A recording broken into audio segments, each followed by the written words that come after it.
जादू जादू नहीं होता और बड़े चमत्कार नहीं होते, और बड़े चमत्कार नहीं होते।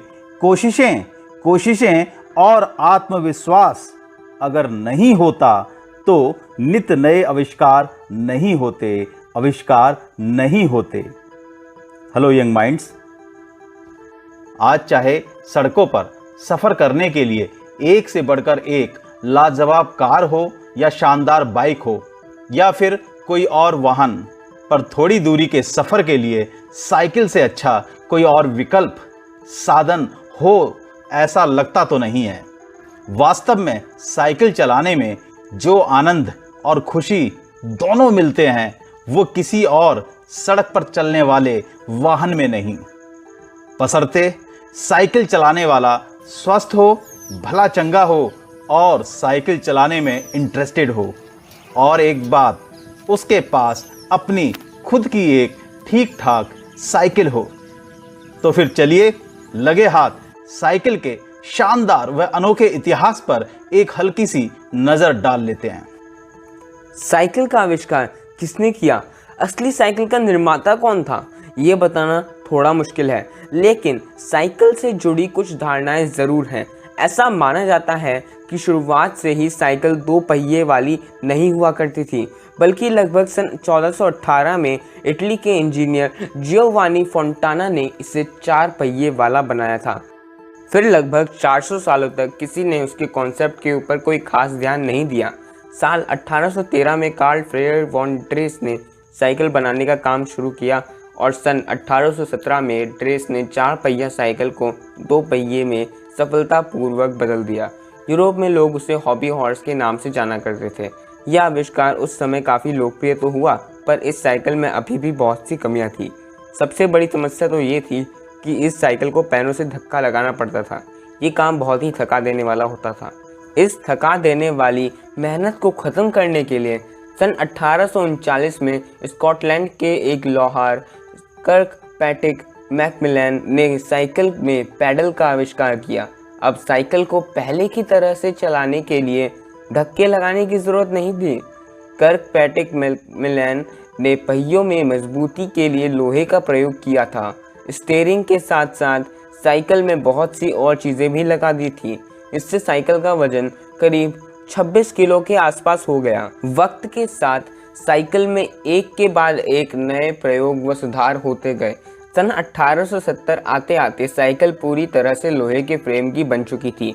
इसके साथ ही साइकिल में रबर के टायर का इस्तेमाल भी होना शुरू हो गया और रबर के प्रयोग से अब साइकिल की सवारी आरामदायक और ज़्यादा बेहतर हो गई थी।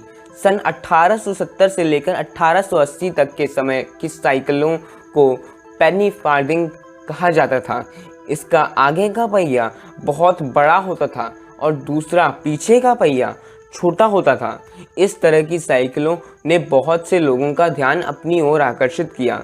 यह साइकिल चलाने में सुरक्षित तो बिल्कुल भी नहीं थी, हमेशा दुर्घटना होने का अंदेशा बना रहता था। लेकिन उस समय यह पेनी फार्थिंग ही एकमात्र साइकिल थी जो चलाने लायक थी। मैक्सिको में तो ये बहुत पॉपुलर भी हुई थी। साइकिल को सुरक्षित चलाने योग्य बनाने का श्रेय जोहन कैंप स्टार्ले को दिया जाता है। उन्होंने सन 1880 में रोवर साइकिल का आविष्कार किया।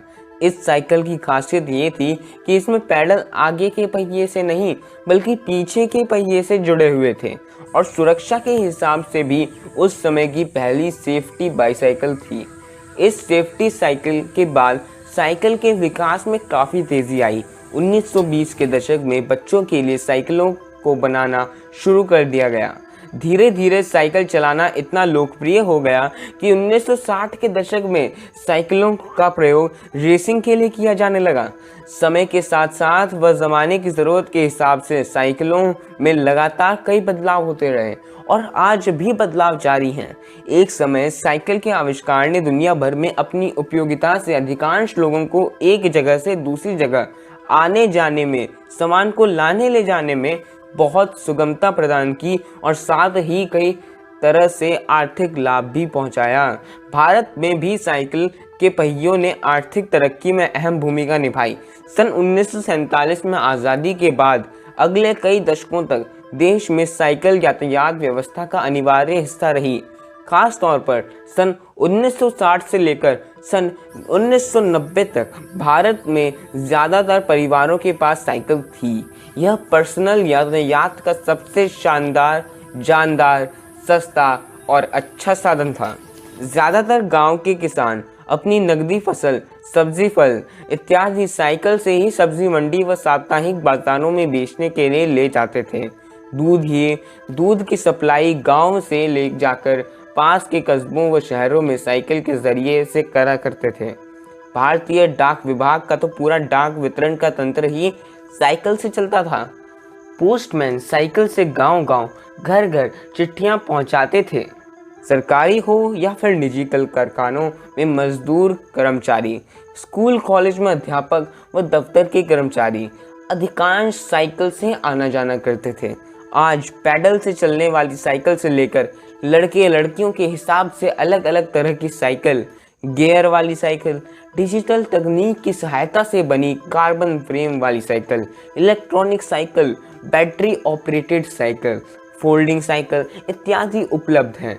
समय के साथ साइकिल का चलन कम तो हुआ है, मगर इसका महत्व आज की तारीख में बहुत बढ़ गया है। अब अधिकांश लोग अपनी फिटनेस को बनाए रखने के लिए साइकिलिंग करते हैं। कुल मिलाकर बंदे का स्वास्थ्य ठीक बना रहता है और साथ ही हमारे पर्यावरण को पॉल्यूशन फ्री, स्वच्छ और सुंदर बनाने के लिए तो यह एक बहुत महत्वपूर्ण कारक है।